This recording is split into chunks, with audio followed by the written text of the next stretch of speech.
In terms of tariffs, I think it's interesting to note that the average U.S. MFN tariff on Chinese goods coming into the United States is 2%, whereas the average Chinese MFN tariff on U.S. goods going into China is 35%. Is that reciprocal? On exports, China only allows certain industries into China, of U.S. Industries into China, and therefore only 2% of U.S. exports are allowed into China.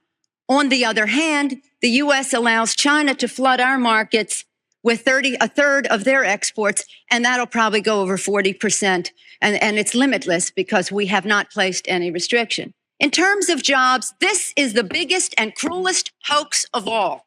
Not only do we not have market access, not only do they have prohibitive tariffs, not only are our exports not let in very specifically, but China benefits with at least 10 million jobs from U.S.-China trade. The president, in his statement requesting this special waiver, said that China trade supports 170,000 jobs in the United States, 170,000 jobs, whereas our imports from China support 10 million jobs at least. Fact is that U.S.-China trade is a job loser.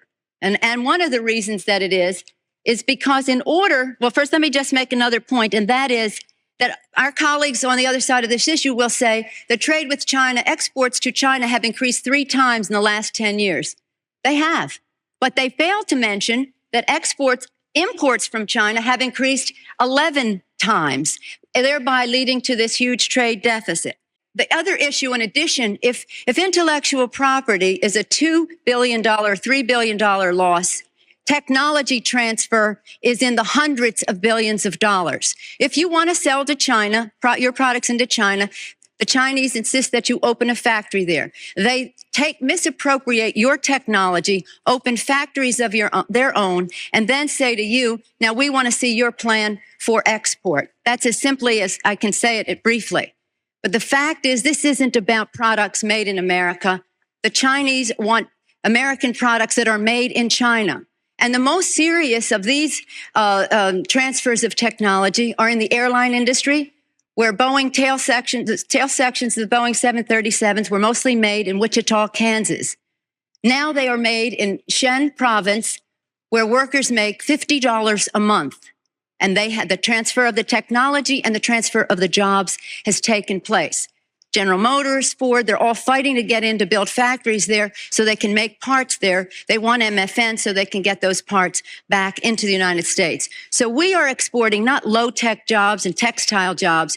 We're exporting our technology. Now, if you take a country the size of China with the very cheap, and in some instances, slave labor, the lack of market access, the rip-off of our intellectual property, the transfer of technology, a country that is not willing to play by the rules in any respect in this trade relationship, you have a serious threat not only to our relationship, but to the industrialized world. And if there's one message that I want our colleagues to understand today and our constituents, is that on this day, your member of Congress could have drawn the line to say to the President of the United States, do something about this U.S.-China trade relationship that is a job loser for the United States.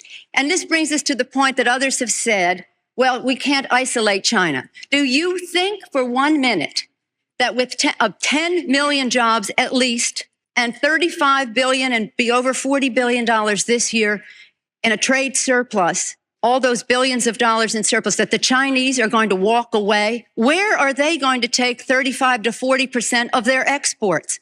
Who's going to buy them? This is what sustains the regime. The funding and the jobs, they can't have those people out of work. They have to be at work exporting to the United States.